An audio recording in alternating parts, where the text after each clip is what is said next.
Everyone है, खम्री म नमस्ते तपाईहरु सबैजनालाई है। अस्ति चाहिँ के भएछ भने मकर संक्रान्ति चाहिँ भोलेछ भनौँ है। अन्त त्यो भोल्दाखेरि आज मकर संक्रान्ति आज आएको छ है। तपाईले तरुल देख्न सक्नुहुन्छ कस्तो प्रकारको छ। हेर्नु चाहिँ यहाँ यी मकर संक्रान्ति हो। यो चाहिँ तपाईको मकर संक्रान्ति हो है।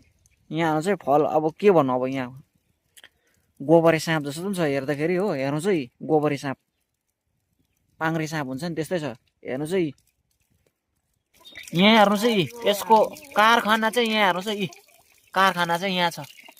हेर्नु चाहिँ यो चाहिँ तपाईको मकर संक्रान्ति अस्ति हामीले भोलेछ है। आज चाहिँ हामीले फेरि आज रिलिज गरे यसलाई हो। हेर्नु चाहिँ मकर संक्रान्तिमा र तपाईहरु सबैजनालाई ह्याप्पी मकर संक्रान्ति।